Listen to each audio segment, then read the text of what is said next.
Hey, it's Dennis. A couple of short minutes to follow up on the previous video that I posted about gambling.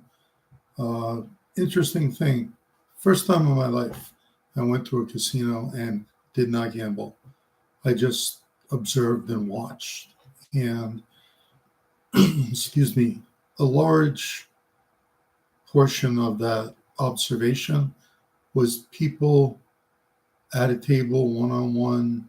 Sometimes there were more than one people at a table, but primarily there were one on one with the dealer.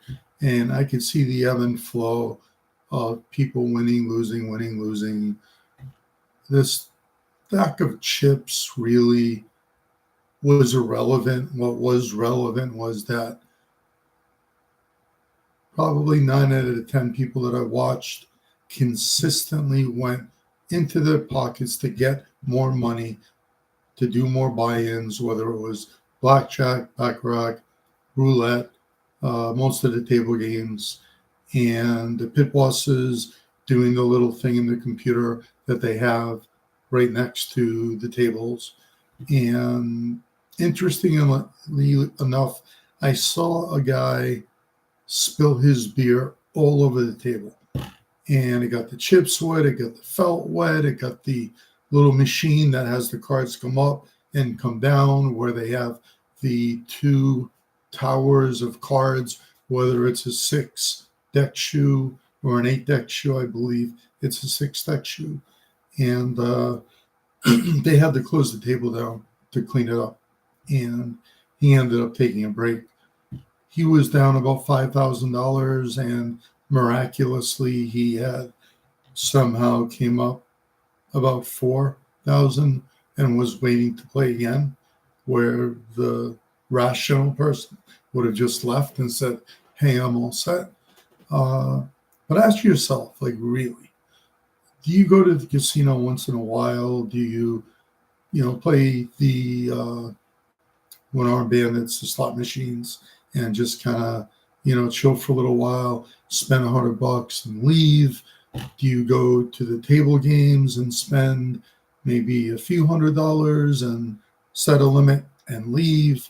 Or do you go to the high limit room and put down $5,000, $10,000, a little more? Not that that makes you an addict by any stretch, but A, can you afford to lose that? B, are you consistently doing that? And if you're consistently losing, whether or not you're a good player or not, there's got to be a point where you have to ask yourself the question, am I doing this out of impulse control issues or because I find it entertaining and I have the bankroll to do it? I think it's the former, where yeah, it could be entertaining and it could be fun, but at the same time, you can really get demolished financially, emotionally. I see these people leave these tables with this blank stare on their face.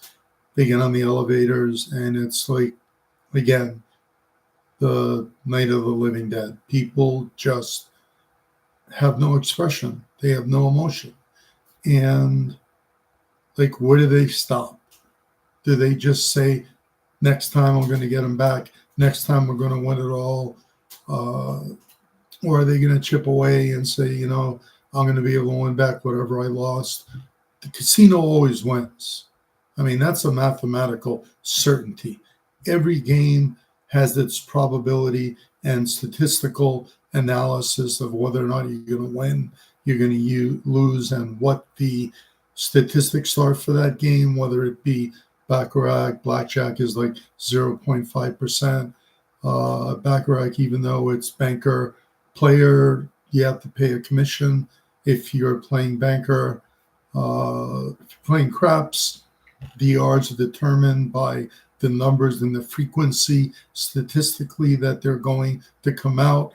Obviously, 7 is the most common number to come out, followed by 11, and then it goes 6 and 8, 5 and 9, 4 and 10. And the odds reflect the payouts. But again, are you an addict, or are you just having a good time spending a few hours at a casino? Biggest question that I would ask anybody would be, is this affecting you in one of three ways? Your personal relationship or your intimate relationship with your partner, your financial stability, and how you're going to survive as far as pay your bills and make sure that everything is taken care of. And last but not least is, does it have a positive or negative impact on your emotional well-being and your ability to be stable, regulated, and able to leave that casino in a positive mental state that you just went, spent a few bucks, won, lost, maybe had a meal, and then, took off. Addiction is a powerful, powerful element in the human mind, whether it's gambling, whether it's drugs, whether it's eating, whether it's spending too much money on things you can't afford. Addictions need to be treated by a professional. I don't believe there's a medication that really reduces the risk of addiction, but therapy definitely can help. And I'm looking for comments. I'm looking for anything that anyone can tell me that would help me learn, am I right? Am I wrong in my hypothesis? And what's your feedback as far as, can somebody lose 20 times in a row and go for that 21st time, and they had to go to the pawn shop, they had to sell something, they had to not pay a bill, yet they're not an addict? Can you make that argument to me and convince me that that's not the case?